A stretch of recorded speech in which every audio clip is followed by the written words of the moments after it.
Your sound went off, Peta. Yeah, Peta. We can't hear you. You're muted. Thank you. I'm back, and hopefully that won't happen again. Good morning, good evening. I want to make a special note and thank Julie, who has joined us from Australia in the middle of the night. We usually don't get Australians joining because of the time difference, but it's really great that she's here. I'm going to ask Marcia, if we could, Elizabeth, if we could please highlight or spotlight Marcia and myself, and we're going to open our conversation. Our theme today is the concept of the human being is created in the divine image. This is the second in our special series. Praying Together in Jerusalem meets monthly in person, and hopefully we will be able to resume that. We don't know, but hopefully we'll be able to resume that even in a couple of weeks. We've been meeting monthly in Jerusalem for a number of years now. I think it's about 6 years. And we decided during Corona to move on to Zoom. It was a successful way of bringing people together from around the world. And because of the success of moving on to Zoom during Corona, we knew that we could gather on Zoom for learning and prayers. And we thought this is an emergency time. Not only are we suffering here in Israel, Palestine, the Holy Land, not only are we fighting a real war, but we know that the war in the Ukraine hasn't ended yet. Suddenly, because the media has moved over here, doesn't mean that people in the Ukraine are better off. And not only are there wars that we know of that are broadcast through our media and are of interest to the West, but there are many, many places in the world where people are victims of war and suffering. There are people who are enslaved. There are people who are sick. Corona hasn't disappeared from this planet either. So because of the terrible amount of suffering we felt this is going on now, we thought our weekly gathering to learn together and pray together would be particularly important at this time. And we'll keep going. We will keep learning together and praying together. So the structure that we've chosen, and this is through the Friends in Faith initiative, along with Praying Together in Jerusalem. So the structure that we've chosen to do here is to start with some learning. And I might ask everybody who's not actually speaking, or Elizabeth, perhaps you could mute everybody because I'm getting a noise in the background here. Could we mute everybody, please? Thank you, that's fantastic. So what we'll do is we'll begin with some learning together on the concept of the fact that every human, every individual is created in the image of the divine. That will be a conversation we'll share with a number of scholars and teachers, starting with our dear friend, Professor Marcia Hermansen, who has joined us from Loyola University in Chicago and is a great and important contributor to Elijah's deliberations. And she's taught at our summer school and has been a colleague of Alon's in particular for a number of years. I think Marcia only met you about 2 years ago or something, not that long ago, but I'm so grateful for the contribution you've made. And we're going to hear from Christian and Jewish presenters and teachers as well. But I wanted to start by asking you, Marcia, to, first of all, you might like to introduce yourself just a little more, and also tell us, for those of us who are not familiar with the Islamic concept of the human being created in the image of God, which I'm going to suggest is the same concept as is Christianity and Judaism, but you may correct me or refine that idea. and perhaps share with us some of the sources and ideas that are contained in the Quran about that concept. Thank you, Marcia. Thank you so much, Peta, and thank you all for joining today at this, very, very fraught and challenging time. I'm inspired by the title of the group, Friends Across Faith or Friends in Faith. And it's due to, as Peta mentioned, my long friendship and association with Elijah alone. And I feel like I've known Peta forever, even if we only first connected during the pandemic. So in that sense, as a friend, I felt that I needed to show up, however inadequate or limited that may be. I would like to contribute to your meeting today.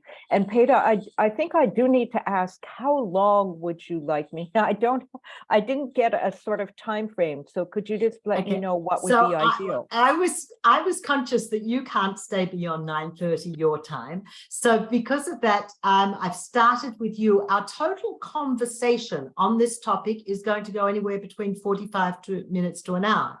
So I want to give you as much of that time as you would like to take until you have to go. So Heather will either join us while you're there or after you, depending on how much time. Look, I can tell you for sure that we are fascinated to hear the Muslim contribution, but it's also tremendously important for us now to hear the Muslim contribution on this topic. So I'm really keen to give you the time you feel you would like. Well, my takeaway is like maybe 10 minutes, because I want to also give time to my colleagues to share and whatever discussion we may have. And I'm sorry, I have to go to teach. So I'm a professor of Islamic studies, Muslim, living in the United States, originally from Canada.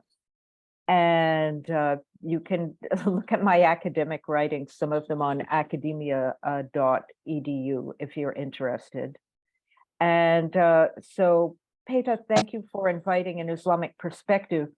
And I noticed there's been a little back and forth in our short email exchanges about it, the sort of image language. So the human being in the image of the divine, or the human being as the receptacle of the divine spark.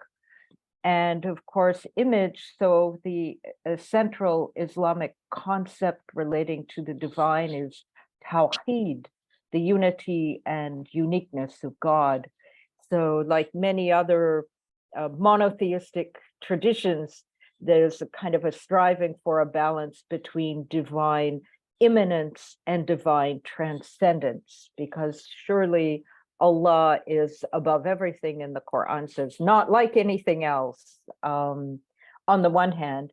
And then there's of course the connection, both the caring, the mercy, and the actual presence in this world.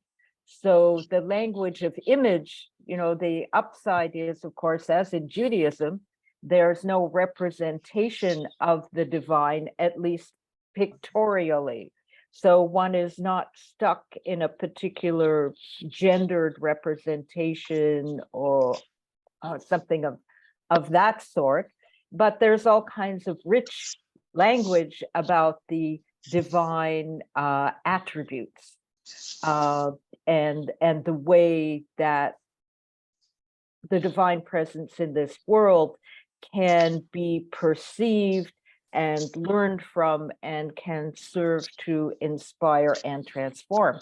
So just quickly, a few scriptural quotes. Let's go to the Quran as a source, and the creation of Adam. And Adam for Muslims is both the prototypical human being and the first prophet, right? Because Adam receives words of guidance from God. But in this scenario, Adam is presented to the angels, and initially they hesitate. God has commanded them to respect Adam. And the Quran says in the voice of God, since I have fashioned the human being and breathed my own spirit into him, angels fall down in prostration before Adam.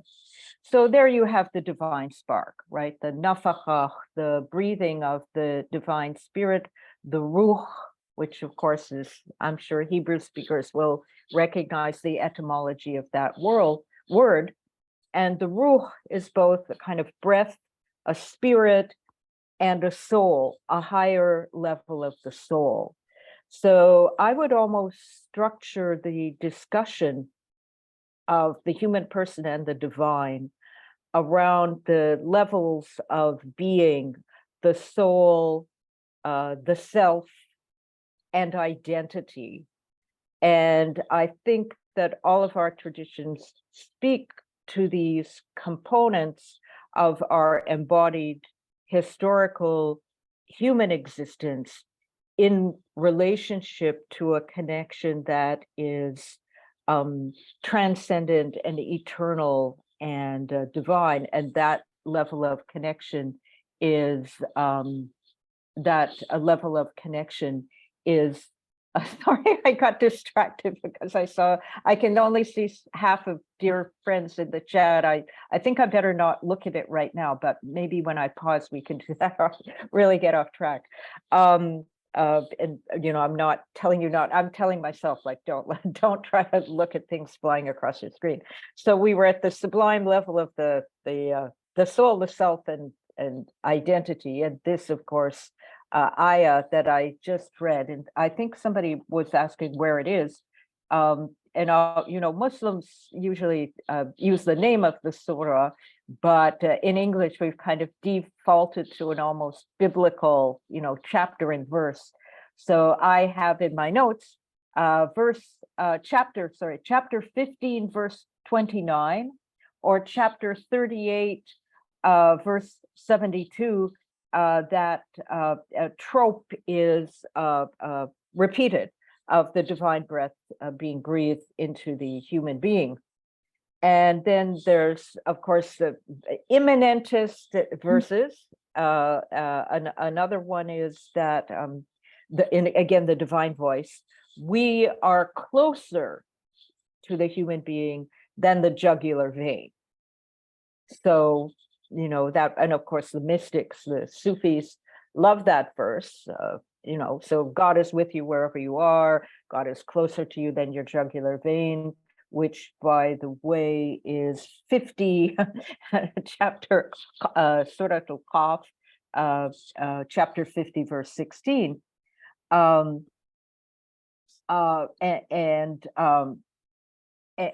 And also, of course, the human being is dignified. The human being is created in the best form.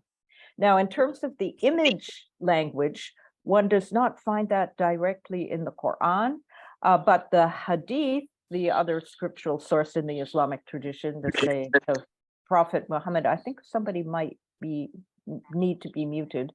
The Hadith, these sayings of the Prophet Muhammad, peace and blessings be upon him. There is the Hadith that he created Adam according to his form. So that's the Arabic word surah, which literally could be a form or an image. And that is in the most authoritative Hadith collections of Al-Bukhari and Muslim. But of course, exactly what that means is up to interpretation, because Allah, God, the divine, is absolutely transcended at the same time. So it's not like God is like a human person. And then there's, of course, again, in sacred imagery, one certainly has, the hand of God is above my hand and so on. So one, in the Islamic theological tradition, the sort of concreteness of the imagery versus the push to absolute transcendence is part of a long theological discussion. But certainly in the mystical traditions, one has the idea, for example, of the divine names reflected in the world, and the person who knows themselves comes to know their Lord through contemplation. Again, the self and the soul, this kind of push to self-transcendence, to recognize the elements of the divine qualities that are within. And by the way, not only within your own self, but of course, mirrored in other human beings, all of the other souls, and even mirrored in nature. Because so again, you have both the dignity of the human being and the human being as the Khalifa, as the representative of the divine. But the Quranic verse, the signs of God are on the horizons and in yourself, right? So there's a kind of Gnostic self-knowledge as a path to transcendence, but also the book of nature. So the dignity and the reflection, the immanence of the divine in all of creation. So the sacredness and the possibility of seeing God in all things, as we find in so many other traditions. And it reminds me of the language of the Jesuit tradition, Ignatius Loyola. Of course, I teach at a Jesuit university, and that particular verse about the signs of God is a chapter of 40, verse 18. So the world and everything in it, including ourselves, is not separate from God. It is God reflecting a reflection of the divine, to have that connection. And I think I should stop with that briefing. You've given us so much, and I want to spend just a couple more minutes to, first of all, where you finished, or where you led us to the idea of the divine in everything, which is of course something that we've been talking about a lot with regards to our climate initiative and seeing the divine in all of nature. But my first question is, and I hope you'll respond to this, are humans different though?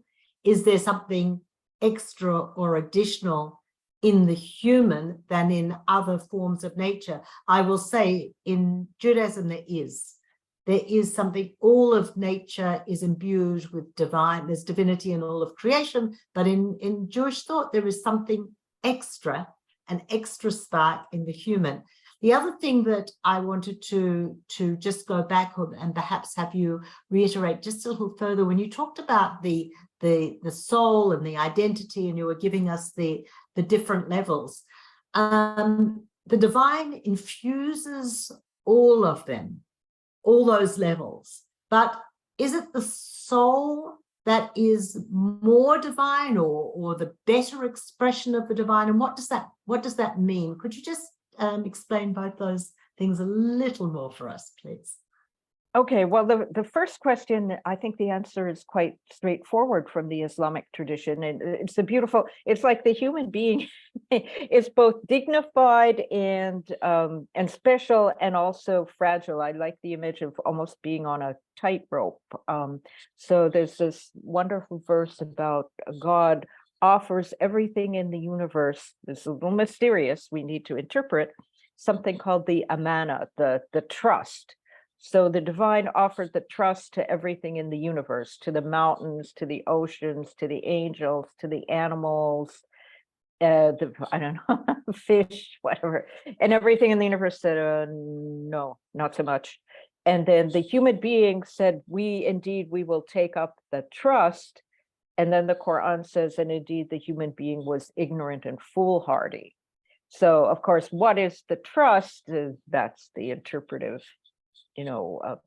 challenge, but an interpretation I like, and I think fits our conversation, is that that was the responsibility, but both the ability to be able to, depending on your theological perspective, either learn or understand the difference between good and evil, and then the responsibility to make the right choices.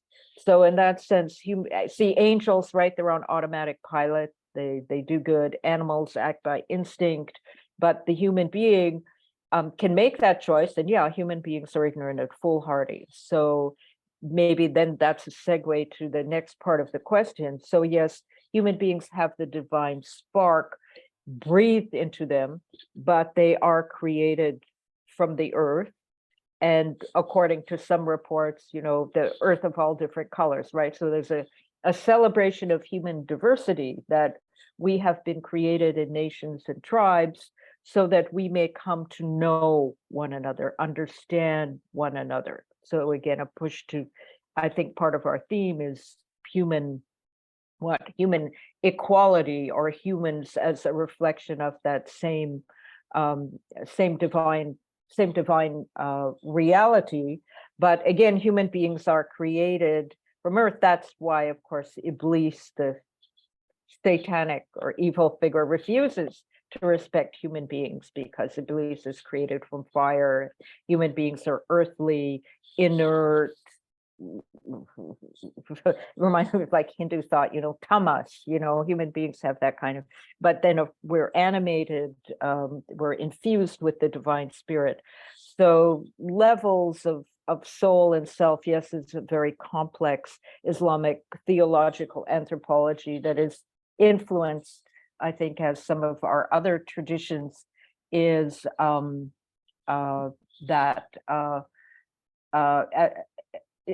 influenced by Greek philosophical reflection on the levels of the soul, or the animalistic soul. So another trope in classical Islamic thought is the angelic side of the human and the animalistic side of the human being, which are contesting over which choices will be made. So again, this fragility. So yes, we're created in the best stature, but we may fall to the lowest of the low. That is the challenge.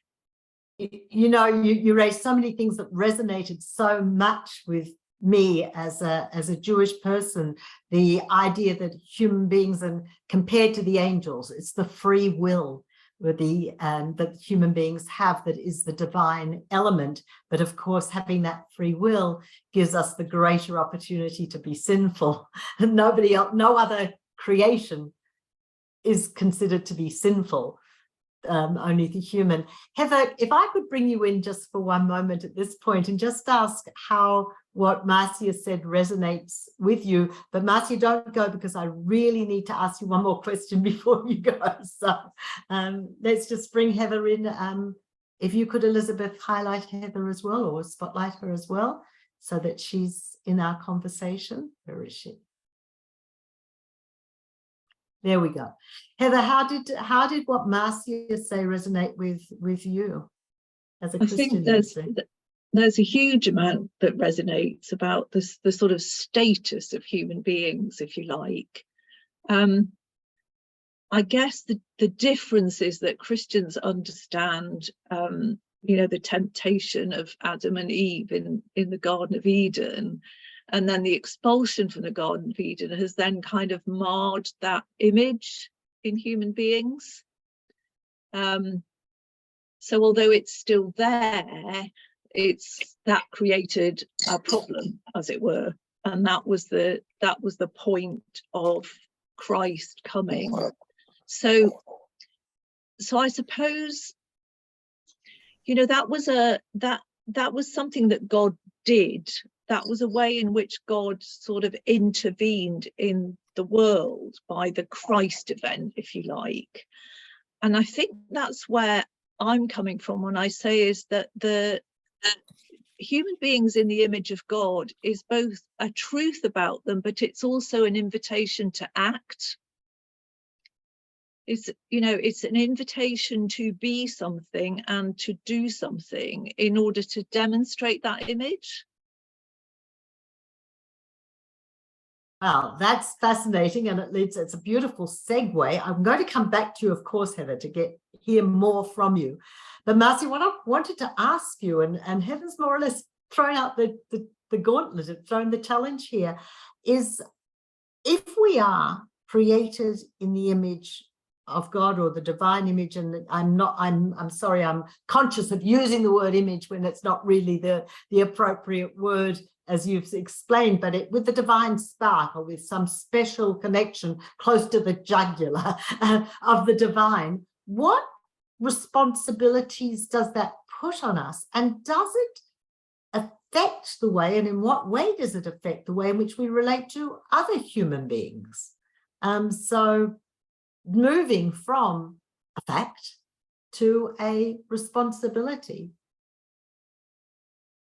Well, I think I indicated that the trust was, accepting the trust was in itself accepting a responsibility, right? Because Islam, like Christianity, does have the idea that what you do matters. And at the end of time, there will be human accountability, or perhaps even along the way, there is accountability, right? So there are teachings that, the more you move towards the good, so there's almost the image of choosing the good or choosing evil in terms of your actions begins to color or obscure the soul, right? So the image of a reed mat, every time you do something negative, it becomes darker and darker till it begins to obscure that light. That light is always, of course, potentially there, right? So we have a discussion about potential and development. But I just, sorry, what the point I'm trying to make is that it isn't just at the end of things that there's a judgment, but all along that particular choice matters. But it seems apropos of another verse that I wrote down, which is chapter 2, verse 148. And it starts off talking about actually the change in the direction of prayer. Everyone turns to their own, every human being turns to their own direction when they pray and compete with one another in doing good. In other words, human beings, I suppose, both in their personal diversity, but I think perhaps this verse speaks even more to religious diversity. So one must, within their, within that framework, strive to do the best. And back maybe to Heather's point about the marring of the original human nature. So the Islamic perspective is that human beings are the way they're supposed to be, right? Created in the best stature. And that's far from perfect. But the main issue with humans is that we have all recognized God, and then we forget, that somehow that perhaps in a way, if not the divine spark, the vision of the knowledge of God is intrinsically there, but we come into this world and we forget. So there's the trope of remembrance. How do you remember? The signs. So God in the divine mercy provides those signs through intervening constantly in human history and sending guidance, but also creating the world and our fellow human beings in such a way that this can be a mirror or a disclosure that takes us back to the memory of our true origin and our true nature. You said so many things. I wish we had many hours to continue the conversation, because one of the things that occurred to me as you spoke is the inclination to pray because of our connection to the divine is inherent in us. And so we are talking to the divine because of that divine spark. In other words, it's not something totally foreign or alien or distant, but something close as the jugular vein. I love that image. So an idea of recognition and remembrance, being reminded.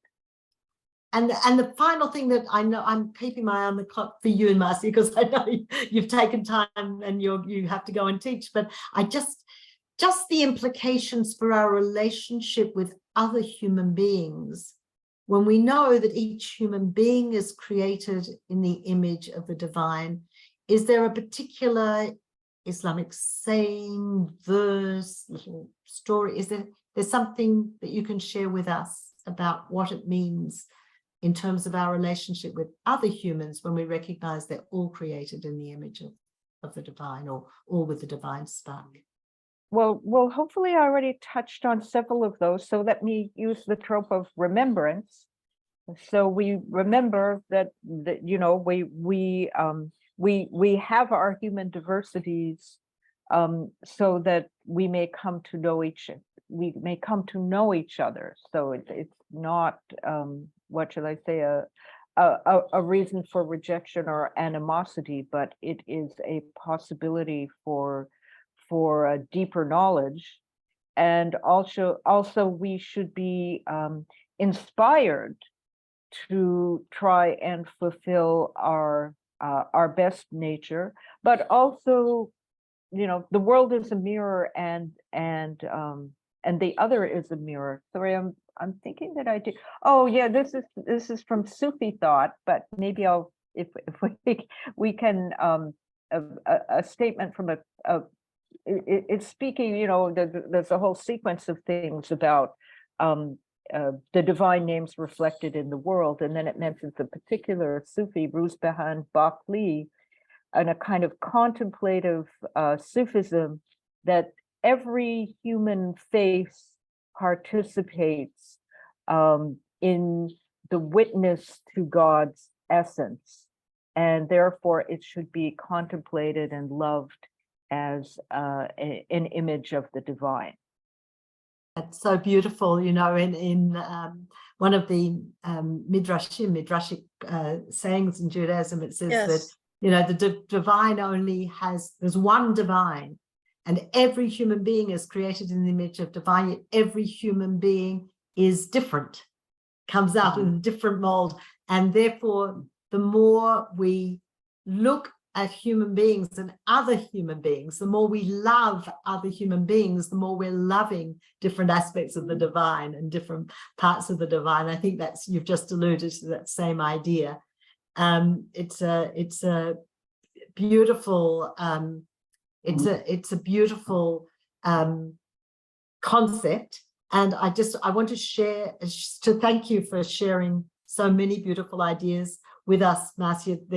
We'll continue to talk about them. You're of course welcome to stay as long as you can, but I know you have to go and teach, and you've taught us a great deal already this morning. Thank you so much for your contribution.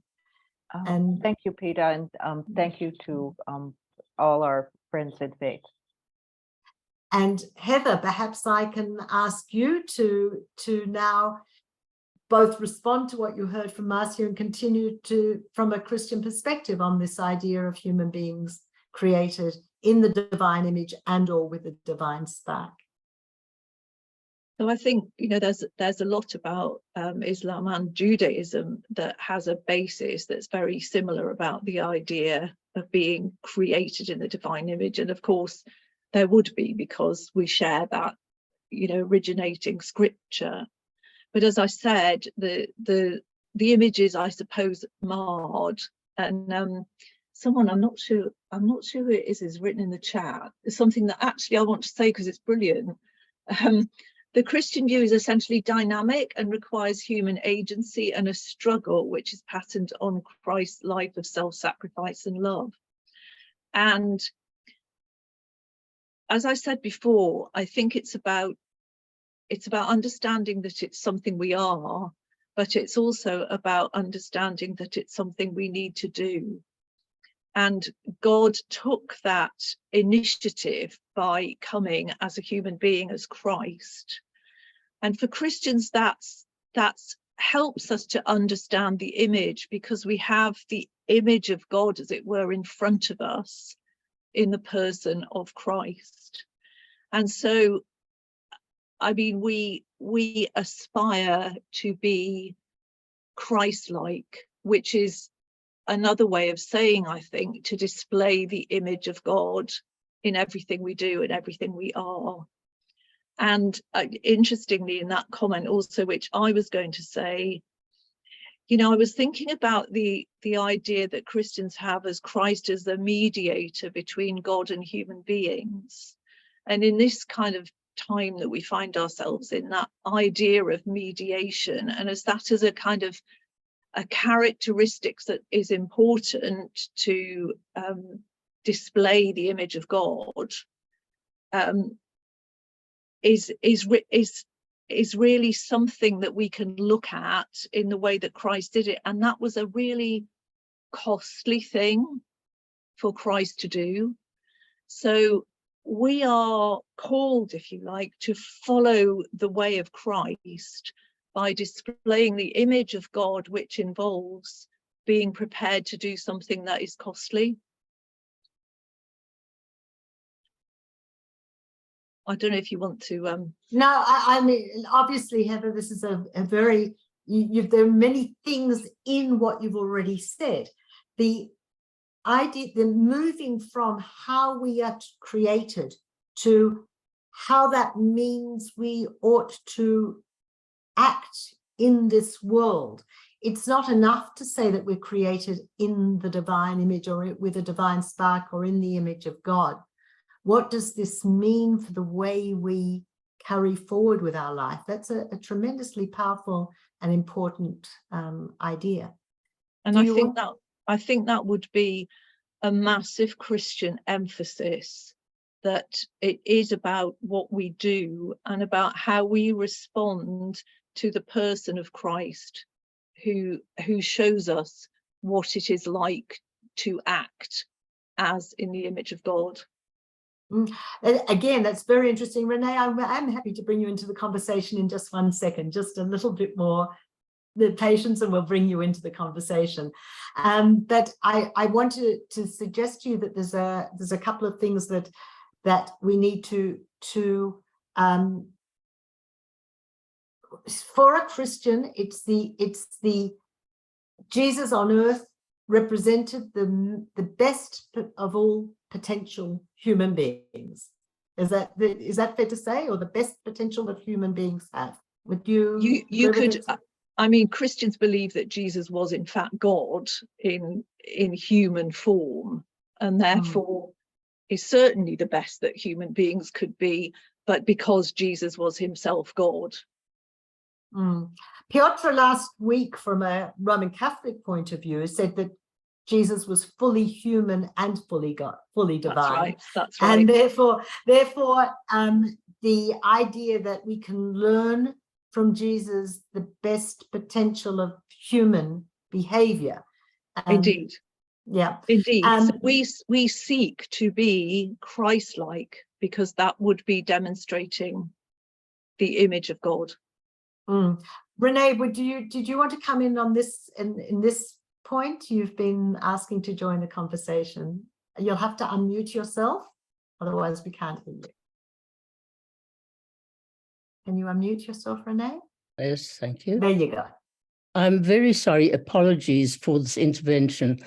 I'm not very good at these chat things. So my initial message preceded the one which Heather saw, and it loses the whole point of what I wrote to Heather, because what it said was that in the Eastern Orthodox Christian tradition, where there is this very strong one unified phrase that human beings are created in the image and likeness of God. And it's never separated. So the image is what you are given through the creation, through the fall and expulsion from Eden. People are given the chance to become like God through their own effort. So there's a likeness aspect, which is what I was trying to say in the second one about the dynamic. It depends on human agency. So I'm afraid the two bits of my comments separated out and didn't make much sense, or not as much sense as I wanted them to make. And thank you for letting me put that in there. I think what I'm trying to say to Heather is that the Eastern Orthodox Christian tradition is not entirely coeval with the Roman Catholic or the Protestant. And those are differences that have a great theological and also practical aspect in practice. Thank you. Thank you. And of course, I'm not orthodox. So so that's really helpful, actually, to bring that in, and to understand that there are different nuances about how Christians see things. I've been asked to make a comment at this point and just remind each other that we're gathered here today to support each other and to speak about a very, very beautiful idea, the idea of everyone being created with a divine spark. And one of the reasons that we wanted to follow on this idea today in particular, or at this time in particular, was to recognize that every human being whom we hurt or turn to in a negative way, we're actually turning against God. If we believe that every human being is created with a divine spark, then it brings an incredible responsibility towards us, towards the way we behave and treat other people. And I'm reminded again of a beautiful midrash which says that you should look at every human being as if they're potentially the Messiah. Every human being has potential in them, and every human being has this divine spark. So if we do damage to human beings, now it's true that Marcia raised the point that in Judaism, Christianity, and Islam, and also the Eastern religions, there's also divinity in other parts of creation, not just in the human part of creation, but there's something very elevated or special about the human being. And this is something that we wanted us to think about, particularly last week when we were talking about our religious geniuses and people who have an exceptional ability to teach us how to behave. You might think that only certain people have this gift, but we're actually now saying that we all have incredible potential. Every one of us was created in a divine image. Heather, is there anything else you'd like to contribute at this point to the conversation?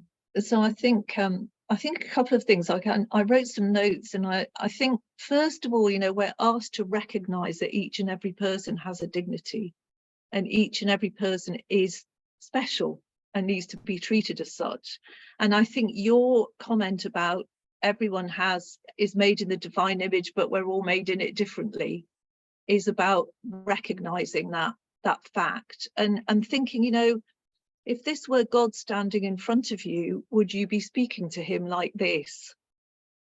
And that really gives you pause for thought, doesn't it, about how you treat other people. And Christians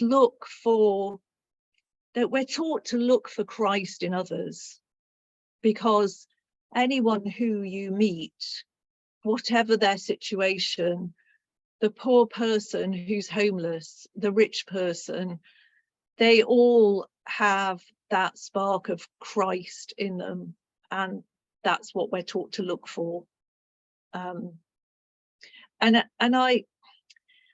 I was thinking about us in an interfaith situation, and about that role of Christ as mediator, and how important it is for us who want to do interfaith work to think about that role as mediator, and how important it is. Because if Jesus took that role, it was a mediator between human beings and God, but nevertheless it must indicate that is an aspect of God. If we believe that Christ was God, then how important for us just now is it to think about working in that kind of space as mediators?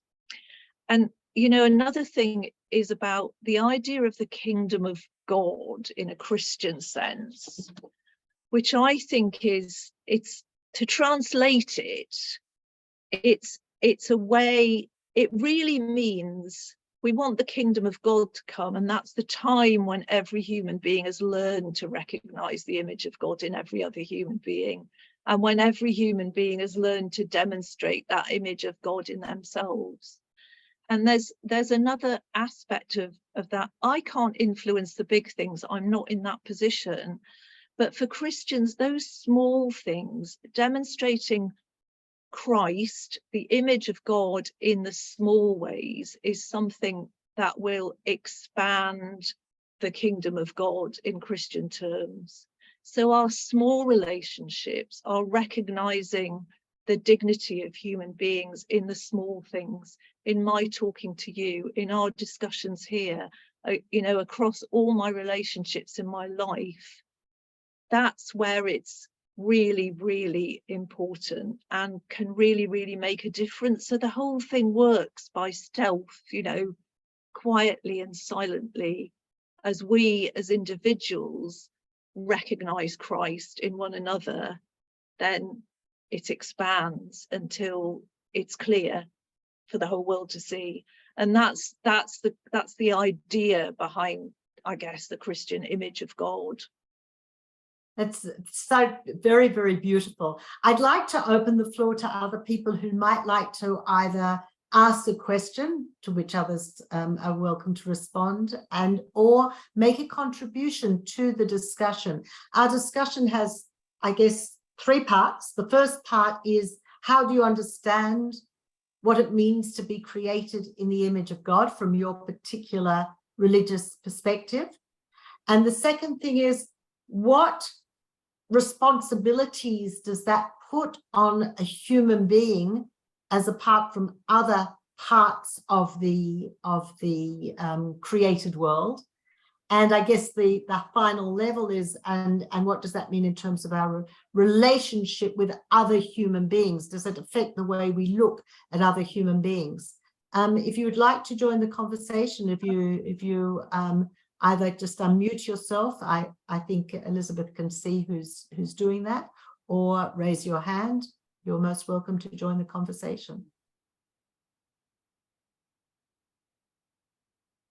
I can't see anybody having raised their hand at this point.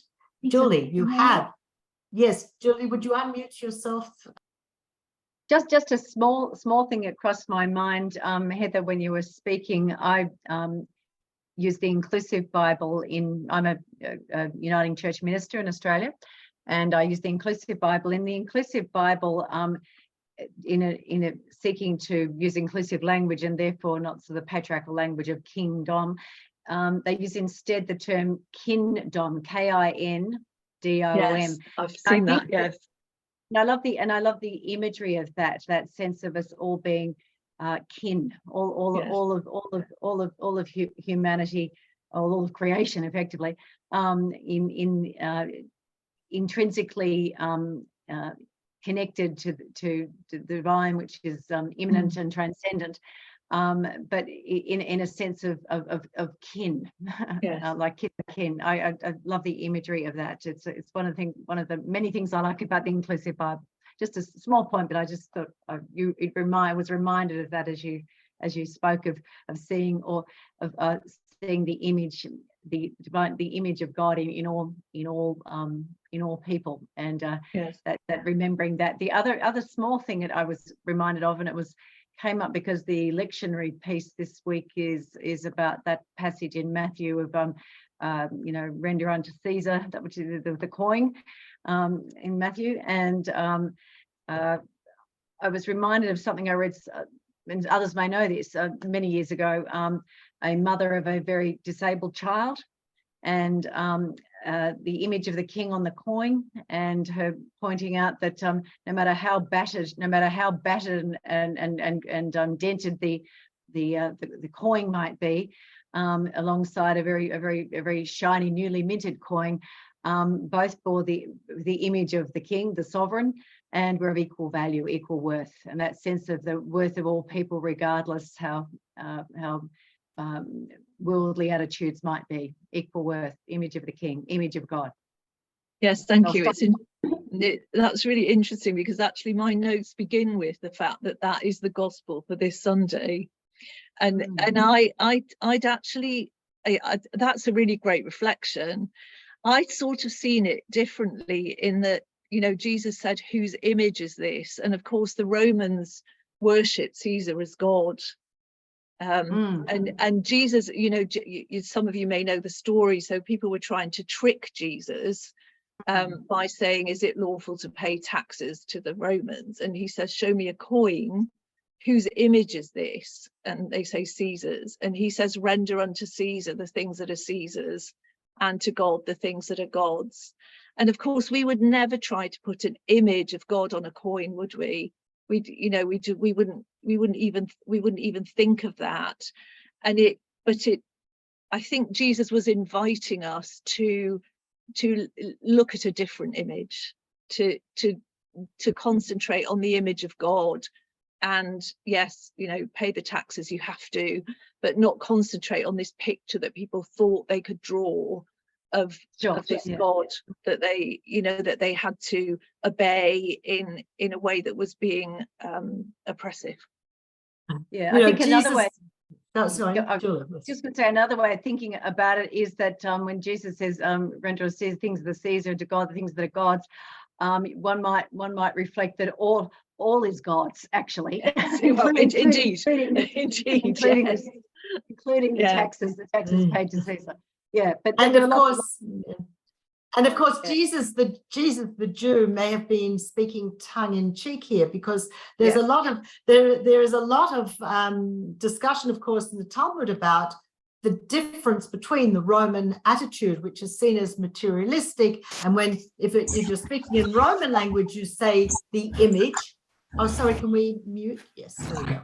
If you're speaking in Roman language about the image, you think of a physical image. And when we think in Judeo-Muslim Christian terms about the image, we don't think, of course, of a physical image. We're going to now bring into the conversation my dear friend and colleague, Hanna Jaffe, who all of you who participate in Praying Together in Jerusalem know. Hannah's going to make some contribution, and then perhaps, Hanna, it's a question whether you want to lead straight into the prayer segment from your contribution, or whether we continue the conversation. Let's see how that goes. But please come in. Thank you for inviting me. Can you hear me? We can hear you, and Elizabeth, perhaps you'll unspotlight Julie and bring Hanna into the center there. Where is she? She's coming in, I'm sure. Peter, I had prepared something about the Jewish attitude to the divine spark. I'm not seeing, there you are, you're back. Good. I had prepared something, and in retrospect, I've decided that I'm going to tell a story instead. That would be perfect. Thank you. I think that would be more what I can contribute to this. And it fits in slightly with the subject from last week, because the story is told about Rabbi Shlomo Carlebach, who was a rabbi. He passed away about 20 years ago. He was a phenomenally gifted musician and songwriter. He was also somewhat flawed, which was the subject last week of the conversation. And I'm not going to go in, and that is not my subject at all, but it is of interest to me whether to use the stories and the songs of a rabbi who is a flawed person. And I was hoping to get some clarity on that. He had a lot of love, which I truly believe is what we need now. We need love between Jews and Muslims and Christians, people, to get over what has happened. They tell a tale that he was invited to sing for the Jewish prisoners in a prison here in Israel called Ramla. It's a women's prison. And most of the prisoners would have been Jewish. He came in and he said, "Oh, I'm not just going to sing for the Jewish women. I want all the women in the prison to come and be together." And the Muslim women didn't want to come in to this Jewish event. The Jewish women didn't want the Muslims or any Christians that were there. And the Christians weren't interested. Nobody was interested to sing or to hear this person singing and telling stories. He refused to begin until he got everyone together. And in the end, he had everyone, the Jews and the Muslims and the Christians and the wardens as well. They were all singing and dancing and being together. And honestly, this is to me what redemption looks like. Whether it will happen in our time, I don't know. But redemption is when everyone is singing and dancing together and bringing this transcendent consciousness into our world, which we need so badly. So that love, it's all in the love. Yeah, it's a beautiful story and anecdote about Kalibach, and I really, having met him and of course knowing of him beyond the personal meeting, is that of course it sounds like him, but the reality is, and this is where I want to transition into perhaps the more difficult part of this afternoon's, this morning's, this evening's gathering, is that at the moment a lot of people are feeling very wounded, hurt, and it's very difficult to see the humanity in the other if the other is somebody who has just hurt you, or somebody whom you perceive as your enemy, keeping in mind they are also human, meaning they also have the divine spark, is very, very challenging. And how do we stop ourselves from dehumanizing the other? Because dehumanizing is exactly what you have to do to stop seeing the person as in the image of God, taking away the thing that makes them human, which is the divine breath, the divine spark. In order to hurt somebody, in order to attack somebody, you have to remove, you can't see them that way. As soon as you see them as divine, it would be a preventative to treating them badly. And this is the great challenge that so many of us are facing at the moment. I know that the Russian soldiers who invaded Ukraine, the ones who carried out the most dehumanizing attacks, had been brainwashed into dehumanizing the Ukrainians, and now many Ukrainians can't see Russians as fully human. And now of course we have it here. I personally have been saying over the last few days, those Hamas terrorists who attacked, it's hard for me to see them in fully human terms, but I know that they must have been brainwashed into not seeing their victims as fully human. We know that this was part of World War II, the way that the Nazi regime brainwashed young people into not seeing their victims as fully human. This has been the tools of the despot, the tools of the totalitarian ruler, the tools of the truly evil person, has been to dehumanize the other. And I just wondered whether Hanna, Heather, or anyone else wanted to respond to that, or whether that is indeed the most important invitation to prayer at this time. If you want to say anything, or shall we move to prayers on that? Well, it is an invitation to prayer, isn't it? And I suppose for all of us, it's an invitation to maintain a discipline or a constant turning towards our scriptures, towards our teaching, that is so that it's something that's constantly the feed that is going into our minds, while at the same time we're hearing all of the terrible things that are happening. It's a counter to that can help us to keep the balance. Yes, I hear those awful things, but I know, because I have a constant relationship with God via the scriptures, that, however you do it, that remains in my head, that remains the ground of my being. I think that's really important. And another thing I was thinking, actually, there's a hymn. It's kind of obviously a day for me thinking of cheesy hymns that I haven't thought of for ages. And some of the lines for it are, and there's another country I've heard of long ago, most dear to them that love her, most great to them that know. And soul by soul and silently her shining bands increase, and her ways are ways of gentleness, and all her paths are peace. And, you know, I really feel strongly that as interfaith practitioners, that while we live in our own countries, both religious and physical, we also live in that other country that has as its constitution, this is the place where God's image is respected in everyone. And I just really think we need to see ourselves like that as part of God's world and God's plan for the world. Wow, that's so I appreciate so much your wisdom there, Heather. I'd like to invite Fawzia to join us. I wonder, Elizabeth, if you can find her and spotlight her, because she's going to offer the first prayer this evening.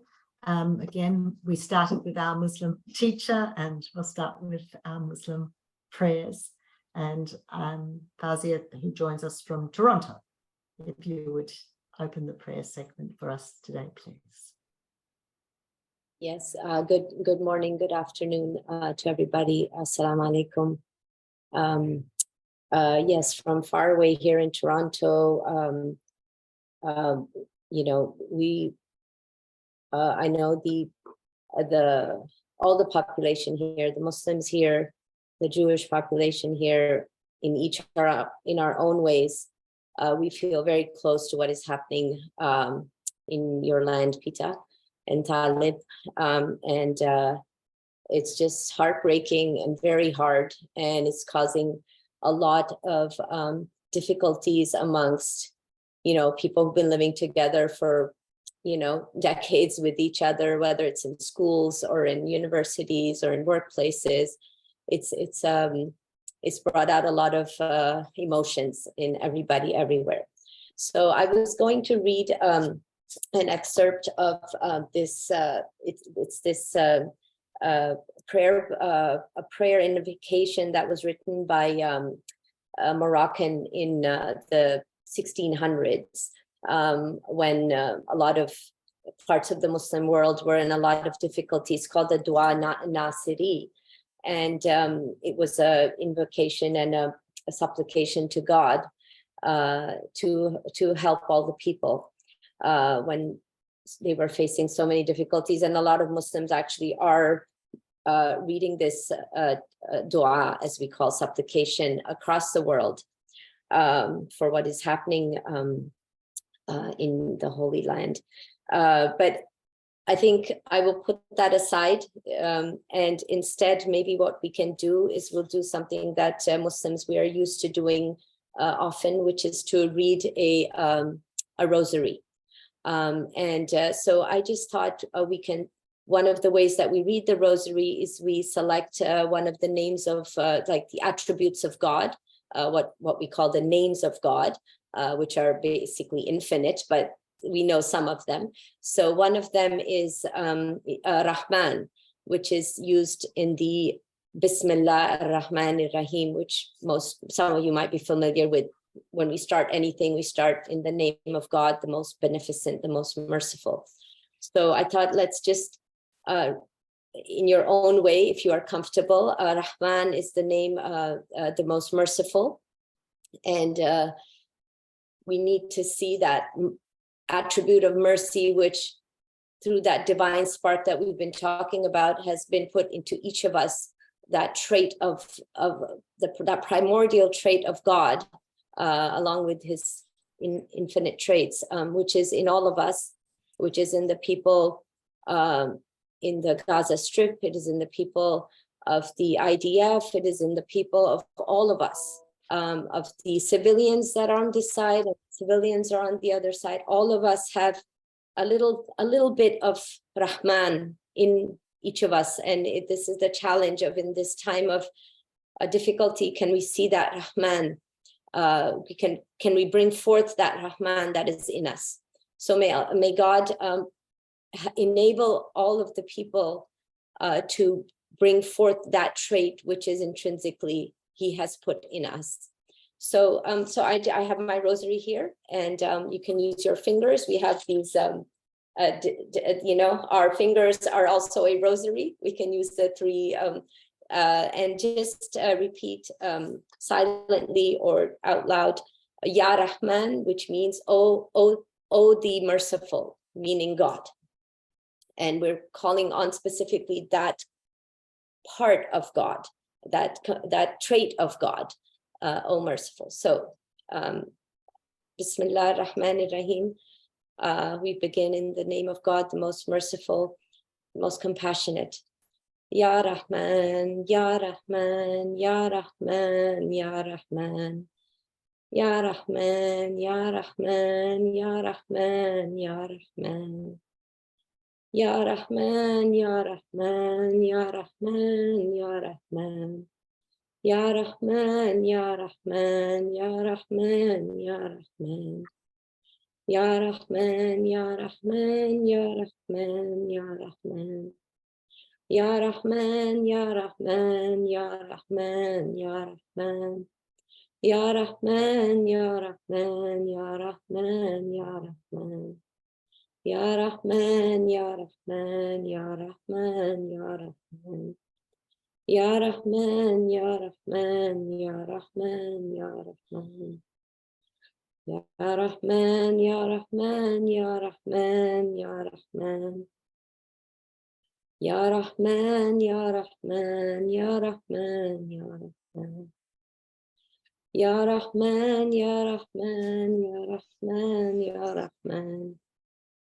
Ya Rahman, Ya Rahman, Ya Rahman, Ya Rahman. Ya Rahman, Ya Rahman, Ya Rahman, Ya Rahman. Ya Rahman, Ya Rahman, Ya Rahman, Ya Rahman. Ya Rahman, Ya Rahman, Ya Rahman, Ya Rahman. Ya Rahman, Ya Rahman, Ya Rahman, Ya Rahman. Ya Rahman, Ya Rahman, Ya Rahman, Ya Rahman. Ya Rahman, Ya Rahman, Ya Rahman, Ya Rahman. Ya Rahman, Ya Rahman, Ya Rahman, Ya Rahman. Ya Rahman, Ya Rahman, Ya Rahman, Ya Rahman. Ya Rahman, Ya Rahman, Ya Rahman, Ya Rahman. Ya Rahman, Ya Rahman, Ya Rahman, Ya Rahman. Ya Rahman, Ya Rahman, Ya Rahman, Ya Rahman. Ya Rahman, Ya Rahman, Ya Rahim. Sallallahu alayhi wa sallam. Thank you. Contemplating on the rachamim we use in Hebrew, the merciful quality of divine, and hoping that we can find in our hearts that mercy. Thank you so much, Fawzia, for that authentic and deep felt prayer that we could all join in.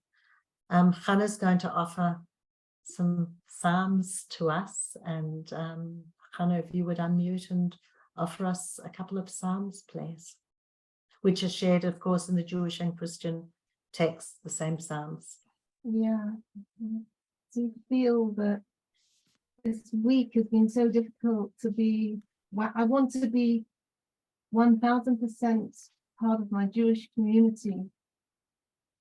And at the same time, I want to keep the flame of being a peacemaker and wanting to bring peace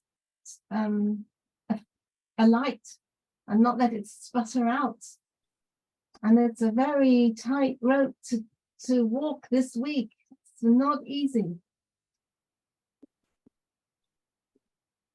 In the Jewish tradition, when there's time of war, famine, or disease, or hardship, personal or otherwise, it's the tradition to recite some psalms. And they are a balm for the soul and a comfort for the heart. And so I'm going to share two. One is 130 and the other is 121. 130, I've got the Hebrew in front of me, so I'm going to do it in Hebrew and in English. And 121 will give you a chance maybe to find it. I was hoping it would appear in the chat, but I couldn't do it myself. Psalm 130, which is read in times of trouble in Jewish synagogues frequently. Shir Hamalot Mimamakim Karaticha Adonai. Adonai Shema B'koli Tiyena Oznecha Kashuvot B'kol Tachnunai. Im Avonot Tishmarya Adonai Mi Yamod. Ki Imcha Haslicha Leman Tivarei. Kiviti Adonai, kivta nafshi, velidvaro hochalti. Nafshi l'Adonai, mishomrim laboker. Yachel Yisrael el Adonai, ki im Adonai hachesed v'harbe imo fedut. V'hu yivdeh et Yisrael mikol avonotav. The Song of Ascent. Out of the depth I have called you, O Lord. O Lord, hearken unto my voice. Let your ears be attentive to the voice of my supplications. If you, Lord, would mark iniquities, God, who could stand? For with you there is forgiveness, that you may be feared. I wait for the Lord, my soul does wait, and in his word I hope. My soul waiteth for the Lord more than watchmen in the morning, yea, more than the watchmen for the morning. O Israel, hope in the Lord, for with the Lord there is mercy, and with him is plenteous redemption. And he will redeem Israel from all his iniquities. And of course, when King David is talking about Israel, he's referring to the people and not to the geographic land. And now 121. Just before you move to 121, I just want to make a comment on the use of Israel here, because Israel means he or the person who struggles with God. And I think that sometimes, and many people have written about this idea, anyone struggling with God can call themselves Israel in this context. And I think the Psalms work for all of us who are struggling with God, no matter what people or religious community we belong to. Absolutely. Absolutely. Psalm 121. I will lift up mine eyes unto the hills, from whence cometh my help. My help cometh from the Lord, who made heaven and earth. He will not suffer thy foot to be moved. He that keepeth you will not slumber. Behold, he that keeps Israel shall neither slumber nor sleep. The Lord is thy keeper. The Lord is thy shade upon thy right hand. The sun shall not smite thee by day, nor the moon by night. The Lord shall preserve thee from all evil. He will preserve your soul. The Lord shall preserve your going out and your coming in from this time forth and forevermore. Thank you for that. Heather, did you want to add a Christian prayer at this point? It's up to you. I could. Please. So I wrote something actually.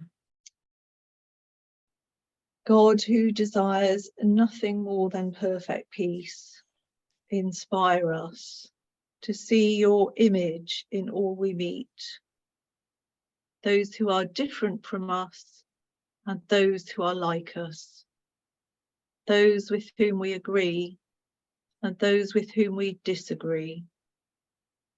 Our deepest desire is to show your face in all we do, in all we say, and to all we meet.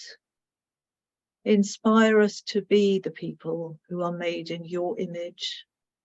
Amen. Amen.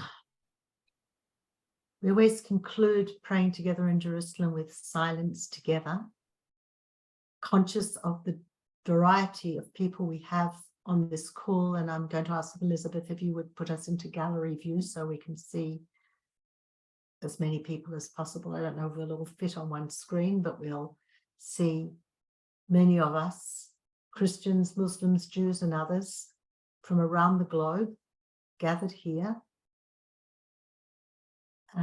And when we pray now in silence together, just conscious of the fact that, there we go, we're in different parts of the world, we have different faiths, we're very diverse, but we have something very much in common. Each one of us shares a divine spark. It's our own personal little spark, but it is connected now. Marcia used the term nefesh, the divine nefesh, or neshama, soul. The divine soul. We're all linked. That spark that's our individual spark is linked to every other spark through its divine source. And if when we can together spend a moment just contemplating the fact that we are connected to each other, and we are connected because we all have that divine spark. And if we could feel for each other, feel the pain that each of us has, that would be an amazing thing. And to just feel each other here. So can we please spend a moment in silence, feeling each other?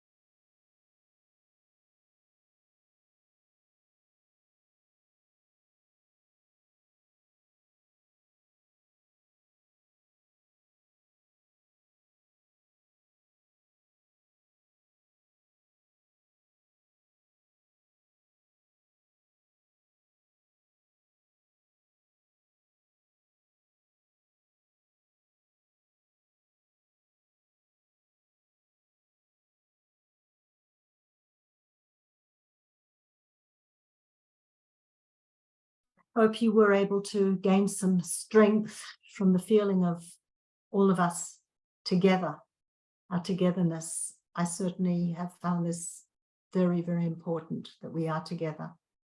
We'll join again next week, and one of our teachers will be Sister Luke from Plum Tree Village.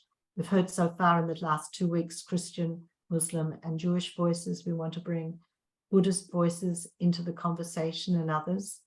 And we'll be continuing to explore the challenges of maintaining the fullness of our human potential in times of trouble. And I hope that you will join us again the same time next week. We would love to think that we'll be out of hostilities the following week and able to resume our in-person gatherings in Jerusalem, but who knows? So let's just continue through the week to pray for and with each other. Thank you for joining us. Thank you for our marvelous contributors, to Marcia, to Heather, to Hanna, and all of you who contributed to being here. Thank you very much indeed. Thanks, Peta.